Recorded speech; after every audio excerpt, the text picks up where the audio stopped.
Bom dia a todos. Em nome do Presidente da APDC, que não pode estar hoje aqui presente por se encontrar no estrangeiro, gostaria de dar as boas-vindas e agradecer a todos que vão participar em mais esta iniciativa da APDC. É a vossa presença, a vossa disponibilidade para participar em eventos como este que verdadeiramente dá sentido à nossa existência. Deixem-me aproveitar a sessão de abertura para transmitir um conjunto de ideias simples, que não são novidades, mas que me parecem importantes para entender o objetivo, o conteúdo e o formato desta conferência, que ainda há pouco estávamos ali a comentar noutra sala, que não é o formato habitual. Normalmente, quando se monta uma conferência deste tipo, por exemplo, à volta de redes de alta velocidade ou redes de nova geração, tipicamente a gente organiza por operadores fixos, operadores móveis, telecomunicações, depois os integradores de sistemas, as empresas dos equipamentos, ou seja, é organizado por blocos da cadeia de valor tipicamente. O que não vai ser o caso de hoje, por isso é um formato diferente. As ideias que eu gostaria de passar são genericamente 5 ideias. A primeira ideia é que o setor de telecomunicações em Portugal tem se desenvolvido a um ritmo frenético nos últimos anos, especialmente nos últimos 5 anos.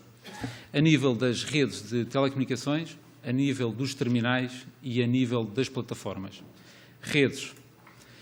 Há 5 anos atrás, as redes fixas que tínhamos em Portugal eram basicamente duas tipologias de redes, como sabem, rede de cobre ou rede telefónica, por assim dizer, e a rede de cabo.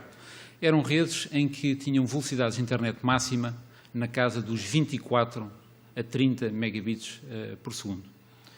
Hoje em dia estamos a falar de redes de fibra óptica e com o upgrade das redes de cabo para DOCSIS 3.0, estamos a falar de redes que têm velocidades máximas de internet de 400 megabits por segundo. Ou seja, genericamente, 15 a 20 vezes mais rápidas do que eram há 5 anos atrás. Do lado das redes móveis, assistimos basicamente ao mesmo panorama. Há 5 anos atrás tínhamos redes 3G, com velocidades máximas na casa dos 7 megabits. Hoje em dia temos redes 4G com velocidades máximas em torno dos 100 megabits. Por isso, redes muito mais rápidas. Equipamentos. Equipamentos, eu ia pegar simplesmente pelo lado dos equipamentos móveis, os terminais móveis, porque para fazer um ponto que é um ponto óbvio. Os telemóveis que temos à data de hoje não têm nada a ver com os telemóveis que tínhamos há 5 anos atrás. E a mesma coisa se pode dizer dos tablets. Os tablets que temos hoje não têm nada a ver com os tablets que tínhamos há 5 anos atrás, porque há 5 anos não havia tablets, por isso não tem sequer comparação. Ou seja, estamos a falar máquinas, telemóveis, tablets, que são verdadeiros PCs, com um potencial multimédia que é impressionante. É impressionante e mesmo para as pessoas que vivem este setor e este negócio no dia-a-dia, se há 5 anos atrás tentássemos desenhar o que é que são os terminais móveis e os eventuais tablets que poderiam existir 5 anos depois, eu diria que era muito difícil descrevê-los com um nível de avanço e desenvolvimento que são os que temos hoje em dia no mercado. Plataformas. Plataformas, hoje em dia estamos perante claramente plataformas que as palavras-chave são flexíveis, integradas e convergentes fixo-móvel. Isto são 3 chavões, mas se eu pegar um exemplo que é comum do nosso dia-a-dia, acho que todos nós percebemos. Plataformas de televisão paga. Há 5 anos atrás, as plataformas que tínhamos em Portugal eram basicamente plataformas em que tinham canais de televisão e muito pouco mais. Eram basicamente aquilo. E não é porque não se quisesse mais, era porque as plataformas gastaram, eram rígidas, não eram flexíveis em termos de desenvolvimento, por isso era o que havia. Hoje, quando nós olhamos para as plataformas de televisão, o que nós vemos são plataformas que, para além dos canais de televisão, têm um conjunto de funcionalidades avançadas que são impressionantes, desde gravação, live pause, time shift, restart TV, ou seja, catch-up TV, videoclube, aplicações interativas ligadas à internet, ou seja, redes sociais dentro da televisão, ou seja, é um mundo que se desenvolveu de uma forma extraordinária. Cá está o componente de flexibilidade, desenvolvimento e de integração. E são plataformas que a televisão hoje em dia não se cinge simplesmente ao televisor. A televisão claramente saiu para fora do televisor e está multi-device, está em todos os ecrãs. PCs, telemóveis, passando pelos tablets. Ou seja, cá está um ecossistema que é um ecossistema convergente, fixo-móvel e quase agnóstico se o aparelho é um aparelho fixo, neste caso um televisor, ou se é um aparelho móvel. E este ecossistema vive ligado todo ele de uma forma harmoniosa. Por exemplo, hoje em dia, se nós alugarmos um filme de videoclube numa box, ele está disponível em todos os devices móveis. Ele está disponível no PC, ele está disponível no tablet, ele está disponível no telemóvel. Por isso, estes devices é um ecossistema que está todo ele interligado e uma instrução num device significa que ele inabiliza essa instrução e esse conteúdo nos outros devices. A segunda mensagem que eu gostaria de passar é que Portugal está na linha da frente. E digo isto não para ser simpático ou não para vangloriar aqui o setor português, mas porque acredito piamente que Portugal, nas telecomunicações, claramente está na linha da frente, está entre os países mais desenvolvidos do mundo. E, mais uma vez, pegando em dois exemplos muito simples. Redes. Redes fixas, temos rede fibra óptica hoje em dia em Portugal, em que tem uma percentagem de cobertura de casas, ou seja, casas passadas com rede de fibra óptica, em que Portugal figura entre os países com maior taxa de cobertura a nível mundial. 4G. Licenças foram atribuídas há cerca de 3, 4 meses atrás. À data de hoje, já temos operadores de telecomunicações com uma cobertura superior a 80% da população. Não estamos a falar final do ano, nem agosto, nem próximo ano. À data de hoje, 4G, já há operadores a trabalhar com uma taxa de cobertura da população portuguesa superior a 80%. Se sairmos deste pequeno retângulo e formos pela Espanha, França e por aí fora, pela Europa fora, vai ser muito difícil encontrar outros casos similares ao caso português, em que já tenham taxas de cobertura de 4G da população superiores a 80%. Por isso, redes fixas e redes móveis, não há dúvida, estamos na linha da frente. Plataformas, eu pegava aqui o exemplo que falei há pouco da televisão, para, em termos de continuidade, é mais simples explicar. Basicamente, hoje em dia, no mercado português, existem duas plataformas predominantes.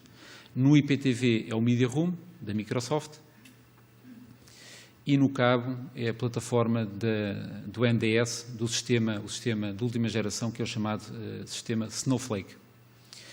O Media Room, do lado do IPTV, é considerado, em termos de equilíbrio, em termos de robustez e flexibilidade de desenvolvimento, dos sistemas mais avançados do mundo, se não o melhor sistema do mundo à data de hoje. Dentro desse sistema, há um conjunto de operadores que utilizam esse sistema a nível mundial. Para além de operadores portugueses, temos operadores que operam em mercados bastante sofisticados e muito competitivos, com clientes muito exigentes, como Swisscom, Deutsche Telekom, Singtel, Singapura, que é dos mercados mais avançados do mundo. Nos Estados Unidos também há. Ou seja, há um conjunto de operadores a nível mundial que operam com o Media Room. 6 em 6 meses é feita uma reunião que é patrocinada pela Microsoft, em que todos os operadores vão lá e, na prática, mostram qual é o estado da arte do seu sistema. Porque cada um dos operadores, em cima do Media Room, faz desenvolvimentos em cima desta plataforma. Cá está, porque é uma plataforma flexível. O que se verifica é que os operadores portugueses, no Media Room, hoje em dia são uma referência a nível internacional. Ou seja, temos a Singtel a vir a Portugal ver a nossa plataforma em mais detalhe. Temos Deutsche Telekom, ou seja, operadores que estão em mercados claramente muito desenvolvidos, com clientes muito exigentes, que o operador ou os operadores portugueses são uma referência do lado do IPTV, no sistema que eles utilizam. Olhando para o lado do cabo, o sistema Snowflake. Se não estou em erro, este é um sistema bastante evoluído, bastante sofisticado, novo, e, segundo sei, Portugal foi o primeiro mercado onde ele foi feito o rollout desse sistema. Que mais uma vez mostra que, cá está, o sistema de última geração, novo, brand new,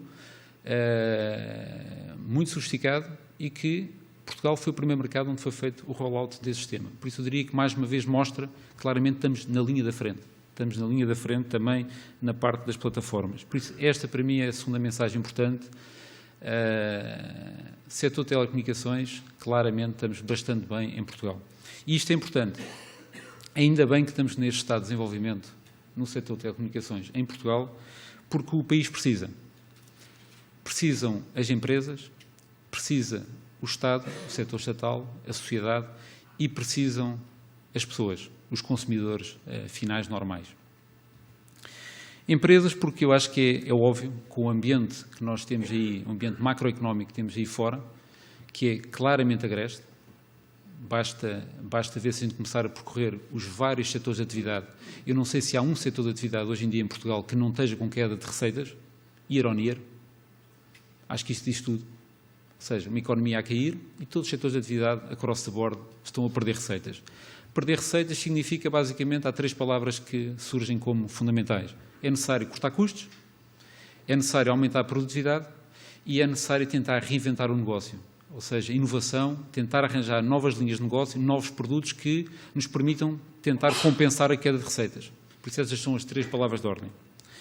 Quando nós olhamos para o setor estatal e para as suas funções core de saúde, educação, justiça e segurança e face às restrições orçamentais que o país tem, que são por demais conhecidas por todos nós, a combinação disto faz com que encontrar aqui a quadratura do círculo entre cortar custos e, simultaneamente, melhorar o serviço prestado aos cidadãos e às empresas, até para contribuir para sairmos desta crise, não é fácil, de todo. É muito difícil encontrar aqui a quadratura. Como é que se corta custos para cortar o déficit e, simultaneamente, se melhora o serviço que é prestado às empresas e aos cidadãos? É muito difícil encontrar esta quadratura do círculo. Por último, pessoas, que na prática somos todos nós enquanto indivíduos. 2 vertentes, comunicações e entretenimento, que é onde os operadores de telecomunicações e as TICs como um todo podem contribuir. Comunicações, diria que a palavra de ordem é que o tempo cada vez é mais escasso. O tempo é cada vez mais escasso e significa que as pessoas cada vez têm que utilizar melhor o seu tempo, têm de ter serviços e soluções de comunicações cada vez melhores. Por outras palavras, as pessoas têm que se tornar cada vez mais digitais. E isso é o que está a acontecer. As pessoas cada vez são mais digitais. Há 5 anos atrás éramos capazes de viver sem um telemóvel. Há 10 anos atrás nem era uma questão. Hoje em dia é impossível viver sem um telemóvel. Por isso, há aqui uma necessidade associada a uma vida cada vez mais congestionada em termos de falta de tempo, é a necessidade, de facto, de nós termos cada vez ser mais digitais. Do lado do entretenimento, eu diria que basta olhar para o ambiente que temos aí fora, combinado com os noticiários todos os dias, com notícias negativas, pessimismo, más notícias, queda disto, desemprego e por aí fora, que há aqui uma tendência para se criar aqui um sentimento depressivo ou pessimista na sociedade. Daí que entretenimento é uma peça fundamental e que as telecomunicações, os operadores como um todo, têm claramente uma palavra a dizer aqui em termos de darem boas soluções de entretenimento e soluções de entretenimento baratas. Mais uma vez, pegando no exemplo da televisão que eu falei há pouco, atrás, hoje em dia é possível nós irmos ao cinema, e que todos nós sabemos quanto é que custa um bilhete de cinema, o quanto é que custa levar uma família, um casal mais 2 crianças ao cinema, versus em casa alugar um filme blockbuster que estreou nos cinemas há cerca de 3 a 6 meses por 2,5€ ou 3,5€ e na prática ter um filme excelente para ver em casa. Ou seja, cá está uma boa solução de entretenimento e muito mais affordable do que ir a um cinema.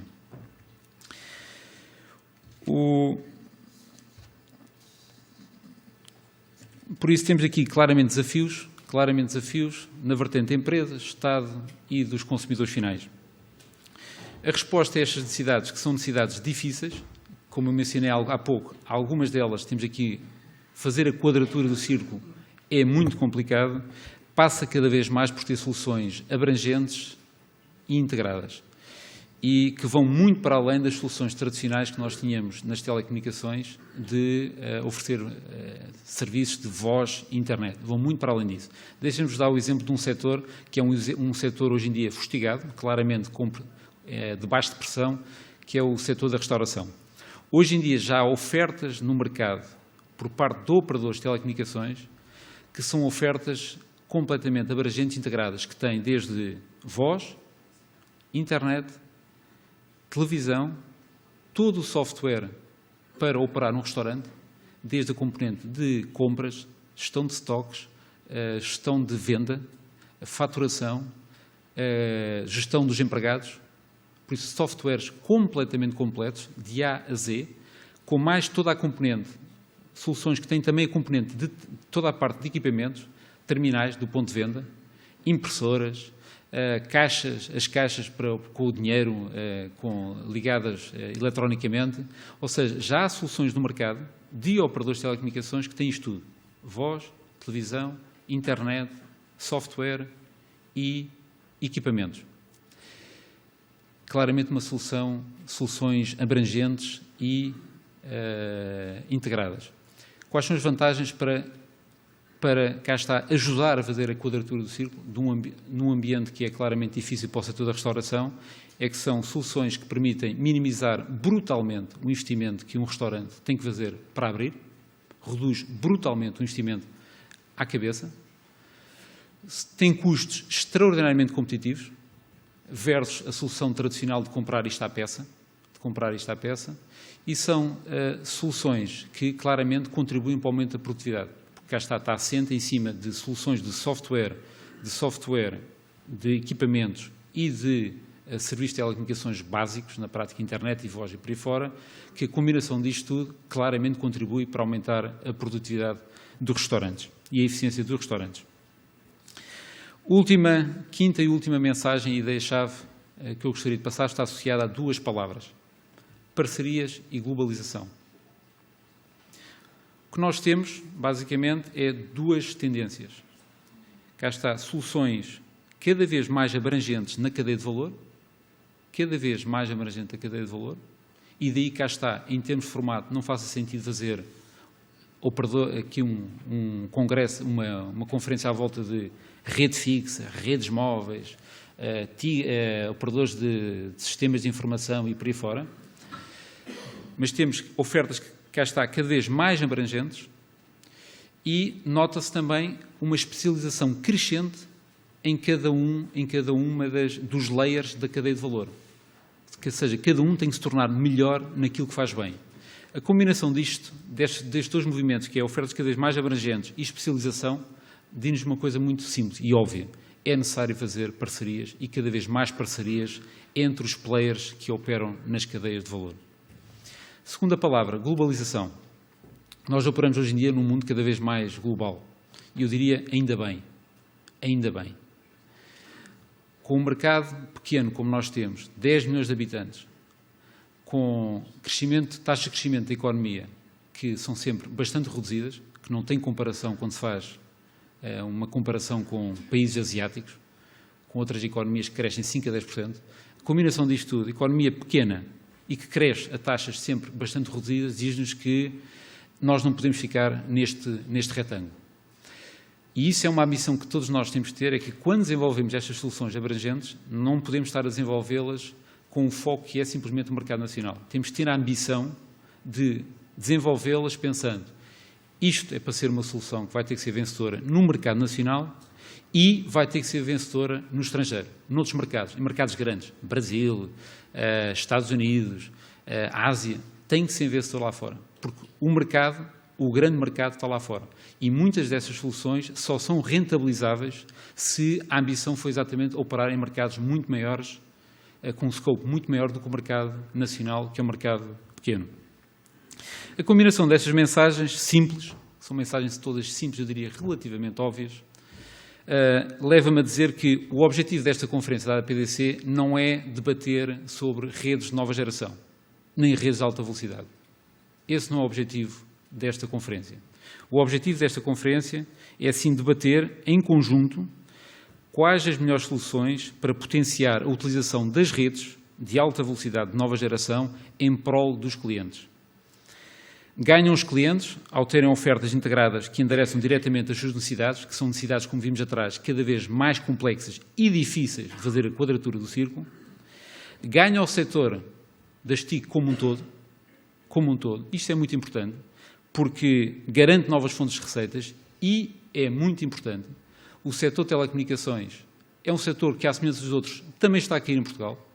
O setor de telecomunicações está aqui na ordem dos 5% das receitas, por isso tem que encontrar, cá está, tem que se reinventar e encontrar novas fontes de receita, à semelhança dos outros setores, e ganha ao país ao garantir mais produtividade, mais eficiência e mais inovação. Em suma, um desenvolvimento mais sustentado. A conferência está dividida nas 4 vertentes essenciais em que as TIC impactam a nossa vida: Live, Learn, Work e Home. Cá está, uma organização diferente, claramente, um formato diferente claramente do tradicional, em todos eles temos, cá está, operadores de telecomunicações, sistemas de informação, integradores de sistemas e clientes. Esse foi o formato, a ambição desta conferência, e organizar, cá está, por temática, e meter todos os players da cadeia de valor, incluindo os clientes, em cada uma das sessões. E esperamos, com esta iniciativa, dar mais um importante contributo para o desenvolvimento da nossa indústria. Por último, agradeço aos patrocinadores anuais da APDC e à Zone, que é o patrocinador específico deste evento, o continuar a acreditar e a apoiar as iniciativas da APDC. Uma vez mais, muito obrigado pela vossa presença. Vamos dar de início de imediato à primeira sessão desta conferência, que é sobre o tema Live, e passo a palavra ao orador, que vai ser o Dr. Manuel Lourenço Hernandes, da Ericsson. Muito obrigado. Bom dia.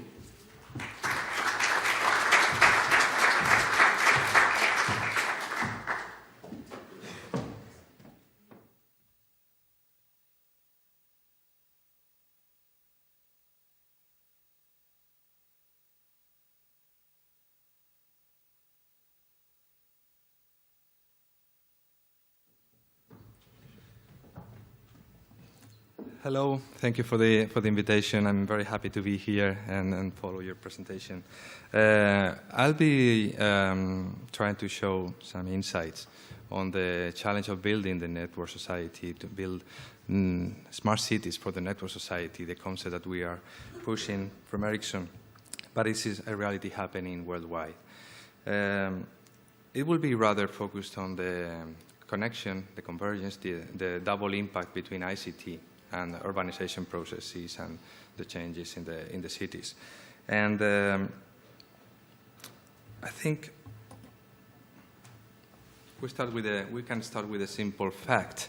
It's all about numbers. Numbers are a little bit boring sometimes, but they tell many truths. The first thing is that if we look back at the beginning of last century, there were only 16 cities with 1 million or more people. In 2010, there were 442 cities with 1 million people or more.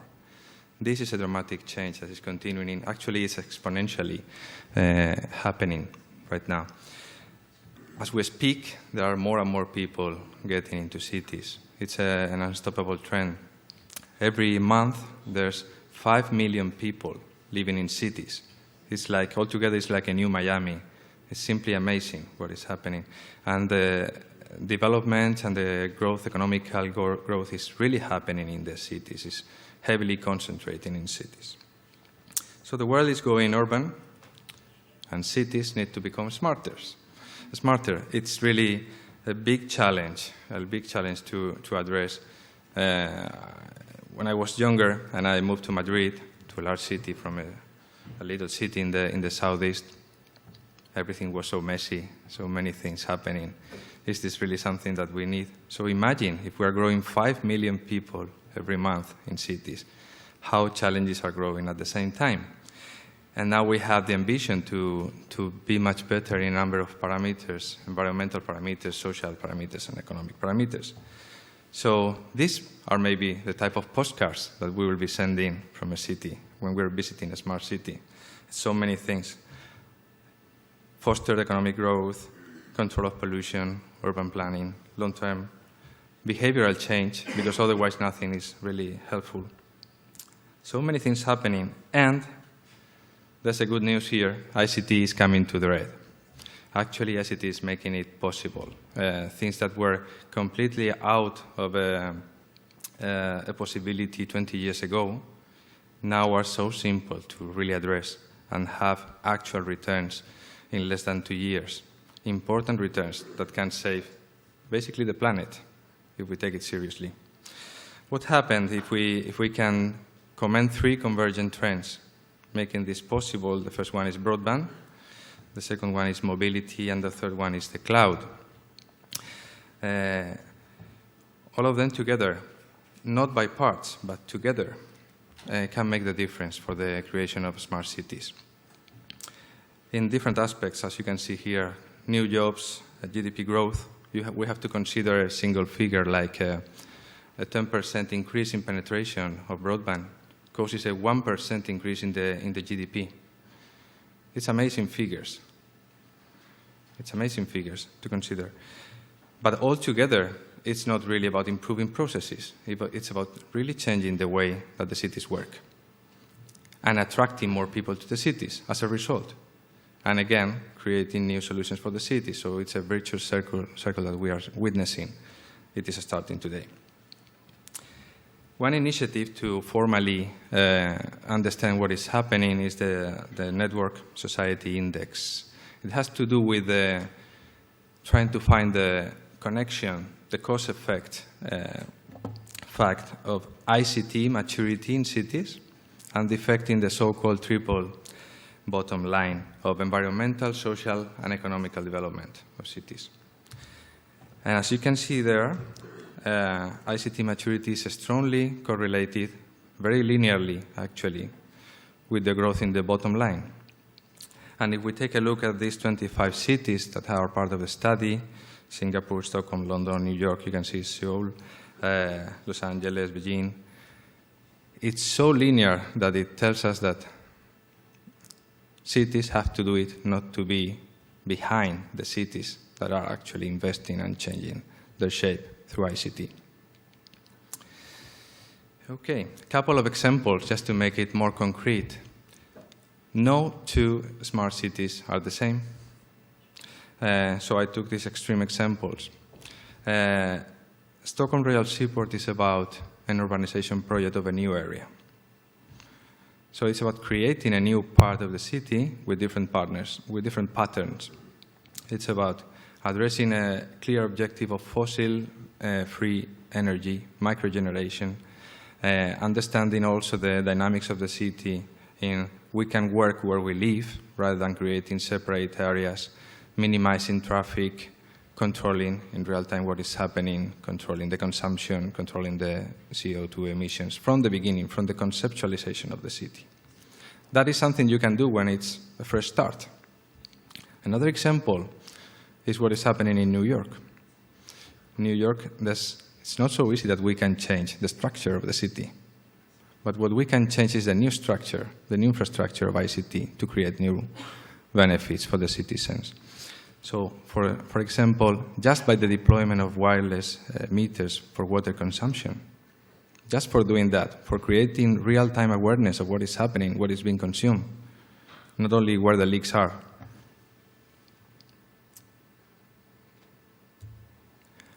A reduction of 3% of the water consumption is now a fact. And that's only the beginning. If you take a variable, it could be water, it could be energy, it could be the flows of people. It's amazing what you can get because ICT is so advanced now to make it possible. In a sense, the architects, the city officials, need to consider that until today, they have been giving permits to, open here road, fiber, or water, distribution of energy. But now they are going to give the freedom and regulate so that we can create ICT infrastructure that create new levels for the city. So the city is growing in new fashion to achieve new value for the economics, for the society, and for the citizens. Okay. Of course, it's not so easy to get there. The first pack of big question marks has to do with the priorities that a specific town has to make, the selection of projects, of activities, of needs. The stakeholders of the projects because a number of different disciplines are involved, a number of different companies and interests. Therefore, the governance, not to mention the financing, and the actual citizen engagement. If that can be settled, improvised, or decided, then there's technology challenges remaining. How about the infrastructure, the existing, the evolution, and the migration of infrastructure? What key new technology is required? Who is developing it? We need to really challenge the way this has to be done. It's not sometimes about big companies or big services companies. It's about engaging the entrepreneurs to create new services, to facilitate that they can create value for the users. The operation, something we tend to forget. If we create a classical infrastructure for a city with buildings, roads, and like that, there's an operation for tens of years. And it will happen the same with the new ICT infrastructure, so it's something to consider. Of course, the business model here, and how we enable service innovation.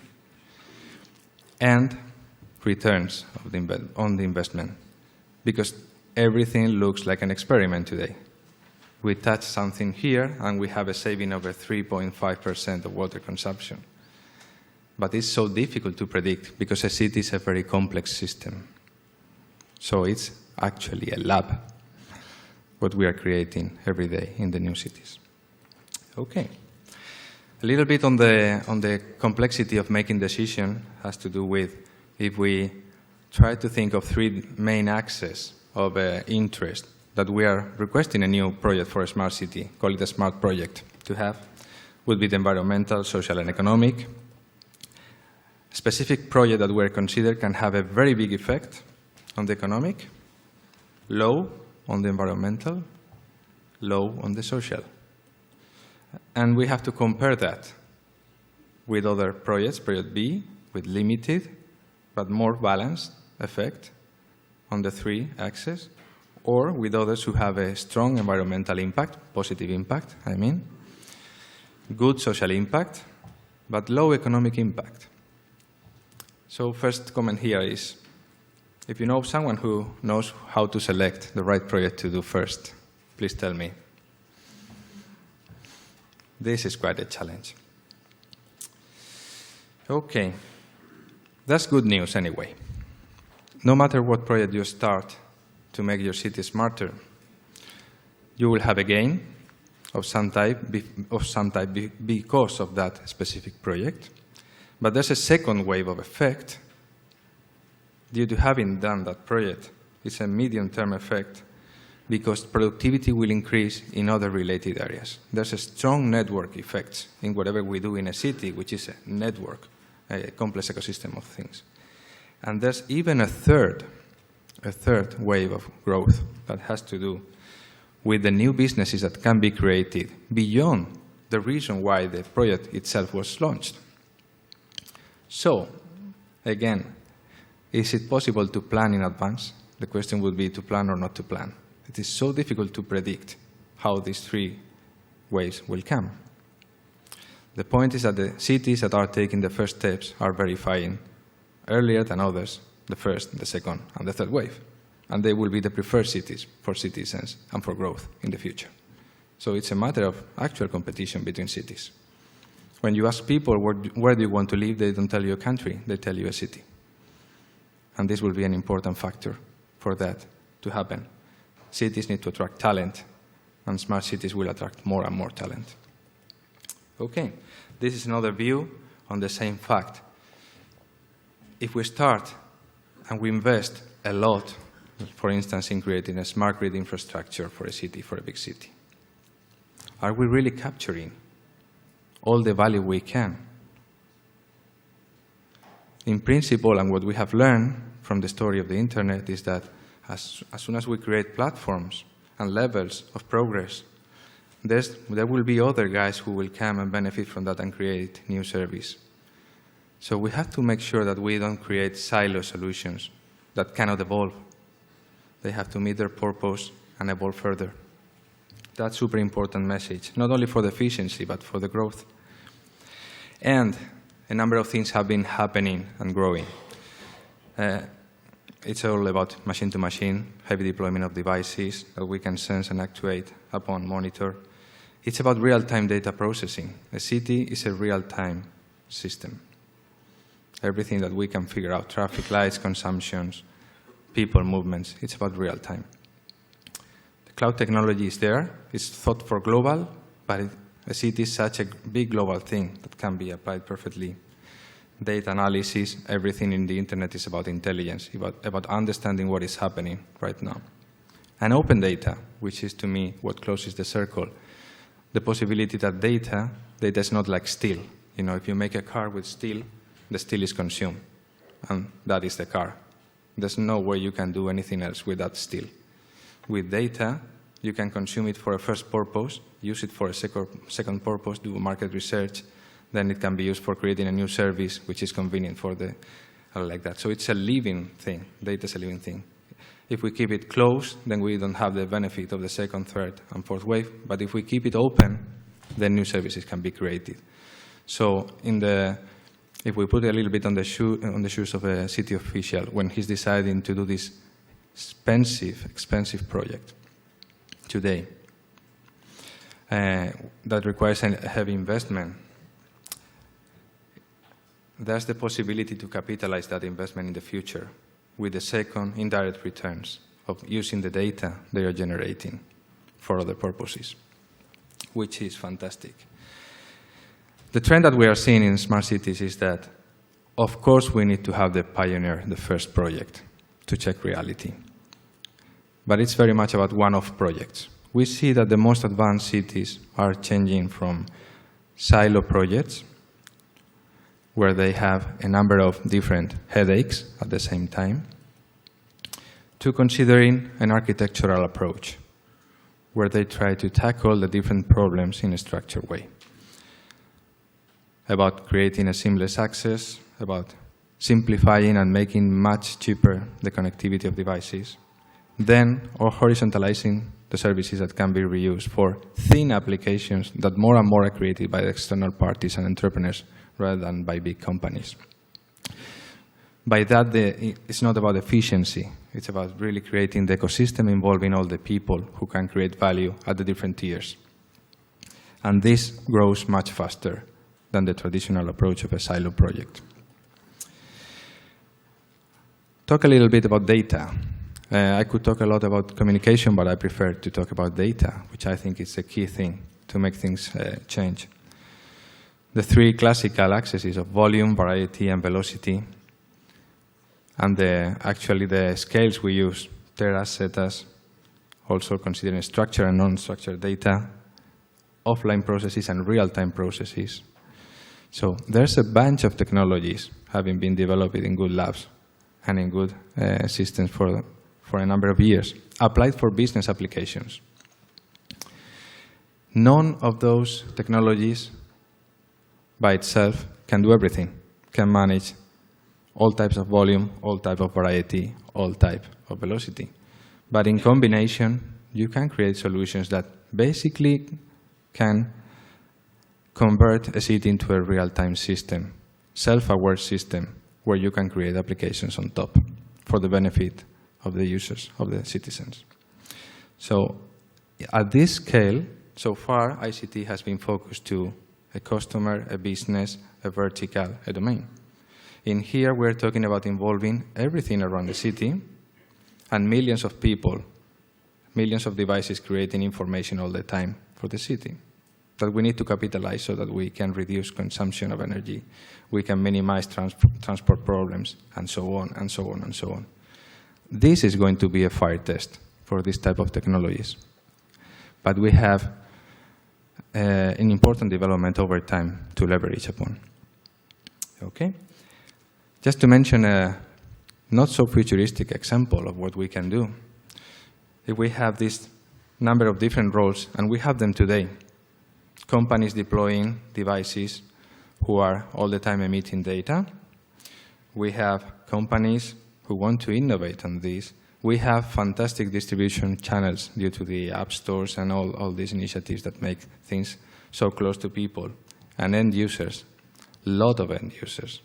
Today there's Actually, last year there were 1 billion mobile broadband subscribers in the world. And the concentration in the cities is amazing. Okay? So if we manage to have a platform for brokering that data, it is not only that they can connect to each other, which is cool, it is that it would be possible that the data owners can monetize on the data they are creating with their systems. This is an unexpected and favorable effect, because then it's like minimizing the risk of the initial investment in the deployment of sensors and actuators.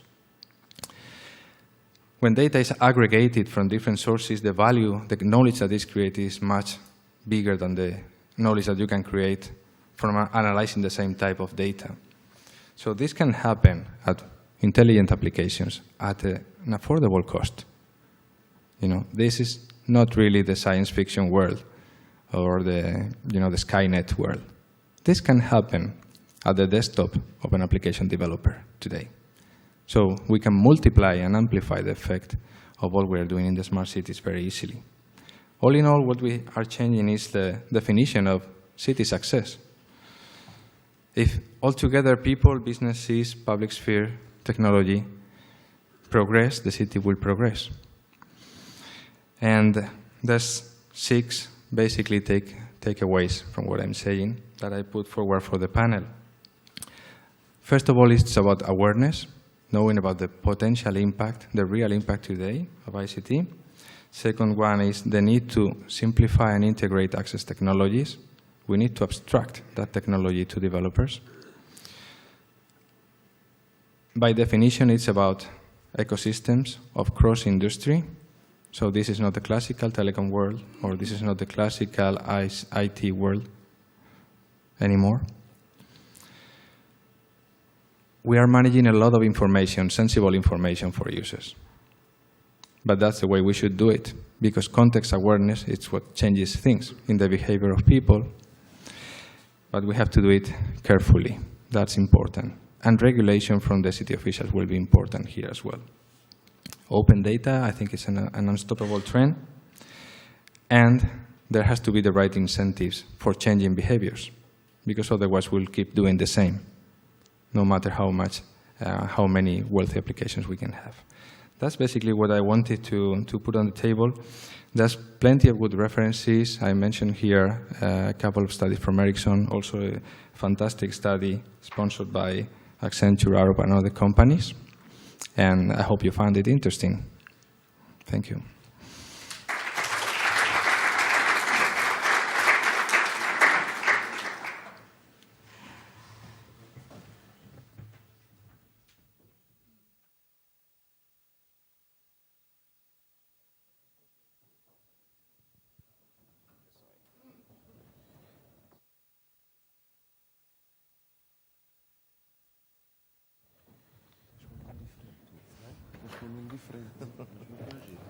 Alterações significativas, e penso que isso é consensual na sociedade.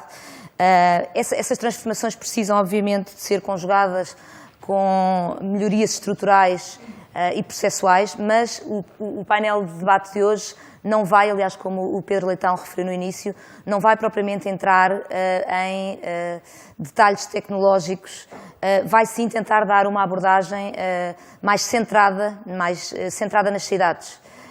Percebendo, no fundo, como é que as cidades, como é que as smart cities podem representar vantagens competitivas na captação de cidadãos, de empresas, de investimentos. Eu não perco muito mais tempo a fazer a introdução, aliás, não me sinto sequer habilitada para tal, face aqui aos meus convidados, mas vou aproveitar para fazer uma pequena introdução de cada um deles. Eles fizeram aqui uma partida e trocaram os lugares, portanto eu espero não trocar nada, mas vou começar com o Rui. O Rui Diniz, que está à minha esquerda, é administrador executivo da José de Mel Saúde desde abril de 2010 e administrador não executivo da Brisa desde abril de 2010. Entre 1996 e 2010 assumiu funções na McKinsey & Company, tendo sido sócio a partir de julho de 2002, Office Manager do escritório de Lisboa desde setembro de 2007 e responsável ibérico pelas áreas de seguro e de saúde. É licenciado em Economia pela Universidade Católica e eu fico muito contente de saber que somos os únicos não engenheiros neste painel. Ao meu lado está, ao lado do Rui, está o José Galamba de Oliveira, É presidente da Accenture Portugal desde 2005 e membro do Conselho de Administração desde 1996. Tem uma experiência de mais de 25 anos na área da consultoria de gestão e tecnologia em diversos setores de atividade e em clientes nacionais e internacionais. Em 2008, assumiu ainda a responsabilidade pelo Risk and Client Satisfaction Office dos projetos da Accenture no setor financeiro. É licenciado em Engenharia Mecânica pela Universidade de Manchester e frequentou diversos cursos de pós-graduação na Universidade Católica e no INSEAD. Ao lado do José está o Carlos Alves Duarte, é administrador executivo da Portugal Telecom para o triênio 2012-2014, entrou para o grupo como administrador executivo na área de soluções empresariais, PT Prime, e como presidente da Comissão Executiva do segmento empresarial, isto é, em 2003. No seu percurso profissional foi ainda presidente da Comissão Executiva da ONI, presidente executivo da EDS e diretor-geral da EDS Portugal. Anteriormente foi General Manager da IBM Global Services, presidente da Rigorsoft e administrador executivo da Compensa. É licenciado em Engenharia Mecânica pelo Instituto Superior Técnico e tem com pós-graduação em Engenharia de Soldadura e um Master em Gestão de Marketing e Vendas. Ao lado do Carlos está o António Neto. O António é Global Account Director da Alcatel, está no grupo desde 1994, tendo desempenhado as mais variadas responsabilidades ao nível da corporação, tanto em Portugal como no estrangeiro. É também membro da direção da APDC e, portanto, está aqui quase com dois chapéus. Vai ter aqui uma bipolaridade difícil de gerir, mas sou certa que consegue. E é licenciado em Engenharia Física pela Universidade Nova de Lisboa. Por último, o Manel Lopes da Costa, que eu, aliás, aproveito para dizer já que tem uma limitação de tempo e que, por uma questão estratégica, optámos por deixar ali numa cadeirinha mais de canto, mas que, obviamente, à vontade, na altura que tiver que sair, nós continuaremos, se assim o justificar. O Manel é presidente da HP desde 1 de dezembro de 2011 e anteriormente ocupou o cargo de partner da Deloitte para as áreas de consultoria, estratégia e corporate finance em Portugal. Foi managing partner da Accenture, onde entrou em 1991, tendo desempenhado vários cargos, entre os quais a liderança na prática de Financial Services em África e a divisão de Market para Espanha, Portugal, África e América Latina. É licenciado pelo Instituto Superior Técnico e professor convidado no ISCTE Business School, onde leciona tecnologias de informação para gestores, no Executive MBA. Eu, se calhar, peço desculpa, eu confesso que fiz aqui fiz um resumo, espero ter sido mais ou menos equilibrada no discurso, no resumo que fiz, mas eu, se calhar, começava ali pelo António, aproveitando o ponto de diferenciação de ser o único que não traz gravata, mas não é castigo, é só diferenciação, e pegava aqui um bocadinho nas apresentações que vimos anteriormente, tanto o Pedro como o Manel acabaram os dois por falar muito do valor que as Smart Cities podem, de facto, gerar, mas a verdade é que num contexto de recessão e de queda de consumo, para além de ser muito mais difícil explicar e justificar este valor, eu perguntava até que ponto é expectável que se possa continuar a esperar o pioneirismo e a inovação na área das Digital Cities, que, de certa forma, também já é reconhecida em Portugal. Ok, muito bom dia. Ouve-se? Ok. Muito bom dia. Obviamente tenho que agradecer à PDC, da qual eu faço parte, este convite. Portanto, é um agradecimento assim um pouco bizarro, mas realmente conseguimos desta vez, como disse o Pedro Leitão, formatar este debate de uma forma diferente e estamos particularmente contentes com isto, porque, de alguma forma, pensamos trazer um aporte diferente ao pormos pessoas de diferentes origens a discutir estas matérias. Respondendo à pergunta, ao desafio da Marina, o que eu posso dizer é que Portugal esteve sempre na linha da frente.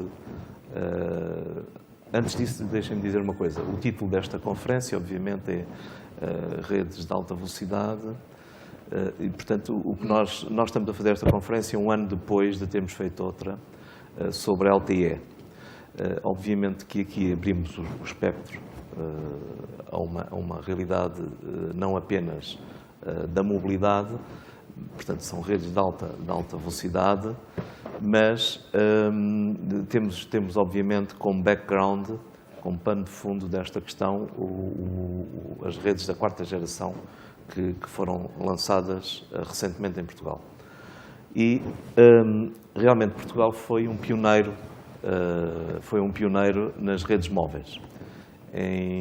Há cerca de 20 anos, Portugal foi o segundo país do mundo a lançar o GSM, depois da Alemanha.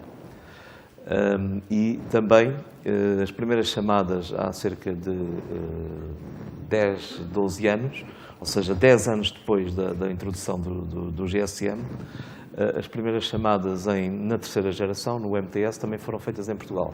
As primeiras chamadas comerciais. Não vale a pena dizer em que redes é que foram, mas normalmente os operadores portugueses, os 3 operadores portugueses, há 20 anos apenas 2, mas estiveram sempre na linha da frente.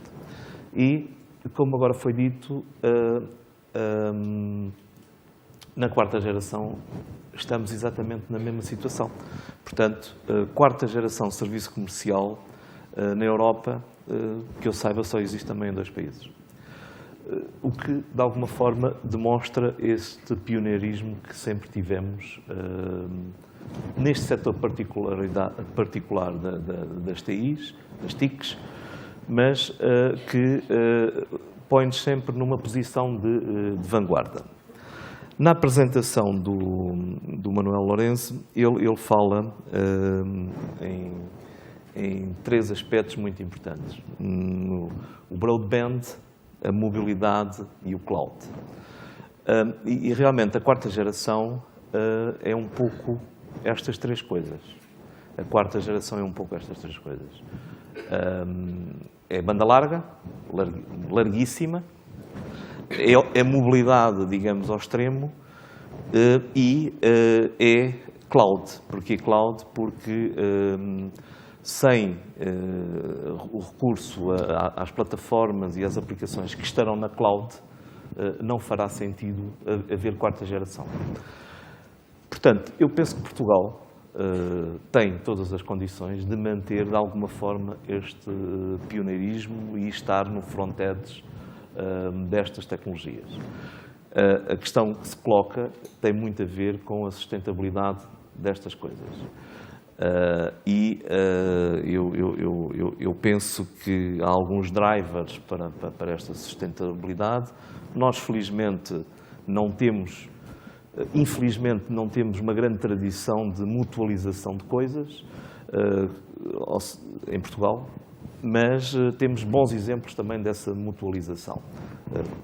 Obviamente é um exemplo clássico a história do multibanco. Nós, como sabem, temos serviços avançados de banking há muito tempo, com a questão do multibanco, e isso teve um pouco a ver com a mutualização dos bancos estarem todos de acordo e fazerem uma plataforma única. Portanto, aqui eu penso que o driver mais importante para a sustentabilidade, no fundo, deste pioneirismo é haver alguma mutualização de soluções e não cairmos na tentação, que às vezes caímos, de inventarmos a roda, ou não tanto inventarmos a roda, mas talvez fugirmos de standards, ou seja, tentarmos encontrar coisas muito específicas que só se aplicam a Portugal. Hoje, efetivamente, num mundo global e num mundo de uma economia cada vez mais transversal a todas as geografias, nós não nos podemos dar ao luxo de estar a fazer coisas locais. Temos que pensar e ter a ambição global. Manel, pegando um bocadinho nas palavras do António, a propósito dos drivers que podem, de alguma forma, garantir a sustentabilidade das tecnologias em Portugal, o António pôs na mutualidade, não foi? Outros mais... Para já, a sua opinião relativamente... Eu sei que a questão da mutualidade, e não sou diretamente do vosso setor, é uma questão, não digo polémica, mas pelo menos discutível. Como é que o Manel vê, por um lado, a mutualidade e depois quaisquer outros drivers que sejam relevantes para a sustentabilidade? Obrigado, Maria. Eu acho que é importante nós olharmos para estas novas formas de trazer a tecnologia naquilo que de facto aporta valor. E aporta valor não só àquilo que muitas vezes é mais apelativo, que é as pessoas, os gadgets, as pessoas como indivíduos e particulares, mas às empresas. Eu acho que muitas vezes nós esquecemos que o tecido empresarial português são PMEs.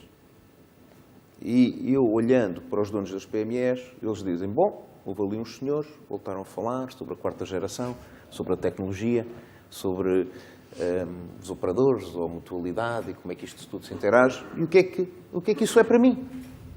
Sim, o que é que isto beneficia as PMEs portuguesas? Que são mais de 90% do nosso tecido empresarial. E com isto nós temos que ter, e eu acredito que as Smart Cities, e acredito que a questão das novas velocidades e da disponibilização de fibra óptica cá em todo o lado, muito por culpa das casas, muito por culpa do consumidor final, possa agora ser posto ao serviço das PMEs. E depois acredito que nós temos que arranjar serviços para que essas PMEs cresçam. Ou seja, tem que dar ao tecido empresarial português hipótese de aceder à tecnologia de uma forma que nunca ele teve hipótese de aceder até hoje. Os particulares vão à internet facilmente, as empresas não vão à cloud facilmente. E na cloud podem encontrar muita coisa. Portanto, aí, voltando um bocado ao tema da mutualidade, é a partilha. A partilha, seja ela da rede, que é um grande desafio, mas a partilha de aplicações, a partilha de soluções para serem economicamente viáveis. E eles perceberem que esta nova tecnologia também pode estar ao serviço deles, PMEs. Isso é a parte mais difícil. Se nós não conseguimos chegar a estas empresas, a economia portuguesa não arranca. Porque isto não pode ser tecnologia unicamente para os particulares que têm hipótese de ter gadgets e para as grandes empresas. Essa é a minha visão, mas depois voltaremos a isso. António, vou pegar noutra coisa que disse para desafiar aqui o Carlos, e não é à toa que eu escolho o Carlos. Porque o António falou na questão de aproveitar as soluções globais. O que é que isso quer dizer? Isto é um mercado caracterizado, obviamente, por grandes players, já sabemos, seja na área da infraestruturação, dos operadores, das plataformas. O que é que isto significa? Há espaço para as PMEs intervirem nesta construção das Digital Cities? Há espaço para até as faculdades, os centros de investigação, terem um papel a desempenhar neste âmbito? Ou isto, no fundo, acaba... Todas fáceis, porque são todos os temas tão abertos. Exatamente. Nós temos de dizer aquilo que nos vier à cabeça. O tema transportes, quando nós temos trabalhado com algumas empresas de transporte aqui, e eu, vidas passadas, trabalhei com outras empresas noutros países. E é uma coisa interessante, porque 8, 10 anos atrás, o conceito daquilo que se chamava Connected Transport era um conceito que se esperava que viesse a arrebentar de uma forma extraordinária. E foram criados por várias empresas de transporte a nível europeu e americano, que são quem estão mais avançados neste tema, conceitos que não tiveram sucesso depois. Não tiveram sucesso de utilização e tudo isso.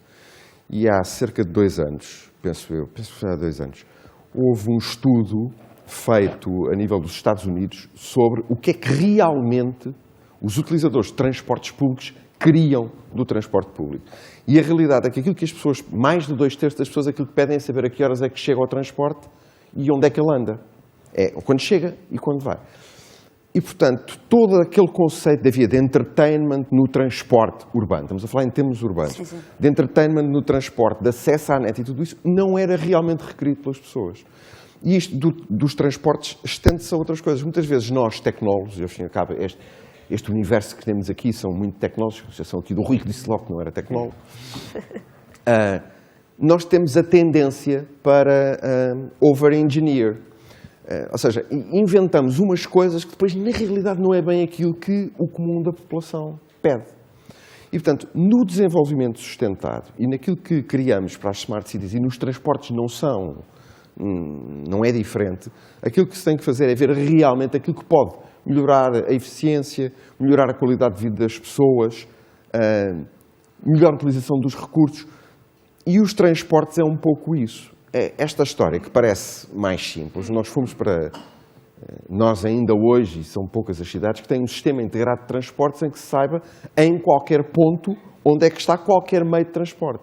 Portanto, a história dos nós intertransportes, intermodais. Isso não está a suceder. E não está a suceder de uma forma integrada. E, portanto, aí a tecnologia tem um grande ponto. As comunicações têm um grande ponto, a integração de sistemas tem aqui um valor acrescentado tremendo, e eu penso que é por aí que se deve ir. E não tanto no sentido de tornar cada vez mais sofisticado aquilo que se dá no transporte, mas é sim naquilo que se pode extrair mais do transporte e de facilitar a vida das pessoas. Portanto, acho que há aí trabalho a fazer, forte. Algum exemplo interessante? Eu penso que o exemplo... Eu pergunto porque desconheço. O exemplo mais interessante é o novo sistema de transportes em Londres, que está a caminhar nesse sentido, mas ainda não está lá. E penso que é o mais avançado da Europa neste momento. Depois há os sistemas da grande Seul, também bastante avançado, mas também que começou exatamente do outro lado, ou seja, do entertainment, do acesso à net, do conforto e tudo isso. E descurou um pouco o trabalhar vários meios de transporte. E que agora estão a avançar também nesse sentido. Portanto, eu penso que são os dois mais avançados que há neste momento. António, queria fazer uma pergunta também assim, quase provocativa, mas não resisto. Esta coisa das sociedades virtuais, das sociedades digitais, é tudo muito interessante, é tudo muito coordenado, a informação está toda disponível, a José de Mel Saúde sabe tudo sobre mim, a PT sabe tudo sobre mim, etc, etc, etc. Onde é que se separa aqui esta distância entre o ótimo, estão a prestar um excelente serviço e isto já é um bocado de Big Brother? Uau, essa pergunta é mesmo difícil. Isto é típico de consumidor, um bocado preocupada com a ideia de, a partir de agora sabem tudo?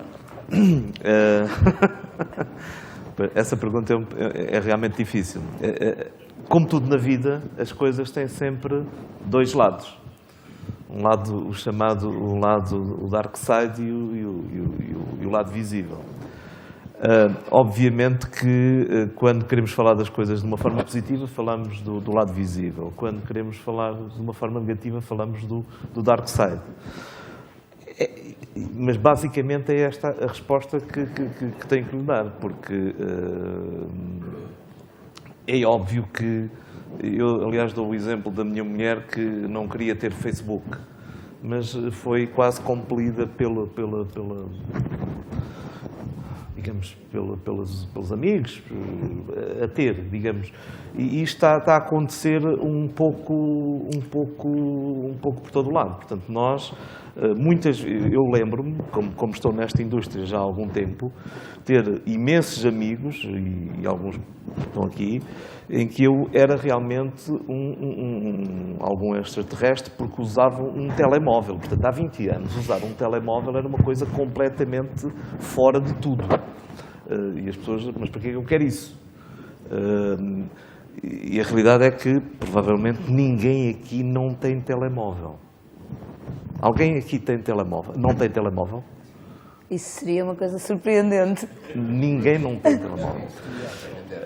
E agora vamos fazer outra pergunta. Alguém não tem uma conta do Facebook? Vai haver várias mãos no ar.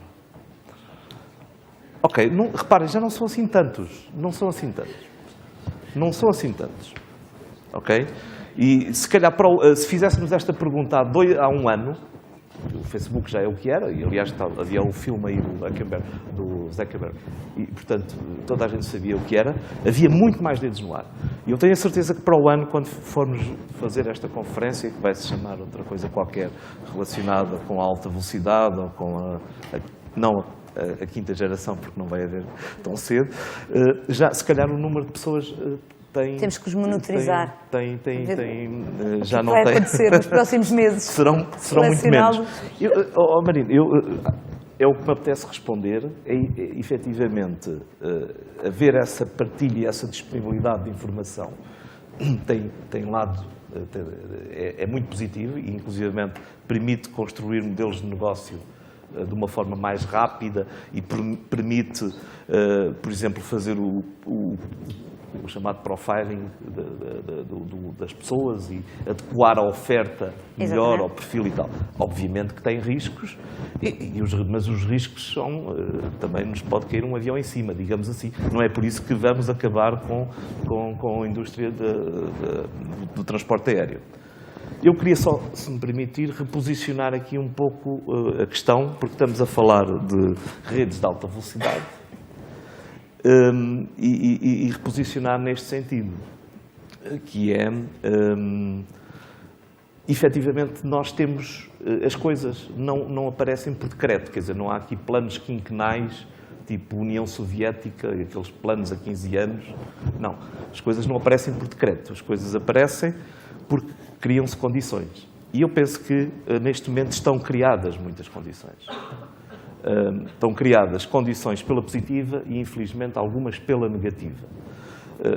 As condições pela positiva no que nos toca nesta matéria tem a ver com o facto de termos um país completamente infraestruturado em termos de fibra. E temos um país que já tem uma cobertura, eu diria geográfica, porque ainda não tem em termos de tráfego, portanto, quando as pessoas começarem a usar o 4G há que densificar, mas em termos geográficos já temos uma cobertura a 80% na quarta geração. Ou seja, temos boas condições para, em cima destas redes de alta velocidade, portanto, quer na fibra, quer no wireless, portanto, quer no 4G, criarmos o que quisermos, nomeadamente, no que estamos aqui a discutir, digamos, ter um living mais facilitado e, em última análise, mais feliz, porque é o que nós queremos ser, é felizes. Mas António, pegando exatamente na questão, eu penso que se calhar até estava aí por aí, pegando concretamente nas redes de alta velocidade, o que é que nós podemos esperar? Eu como consumidora, ouço promessas incríveis. Isto vai ser uma série de killer applications completamente disruptivas,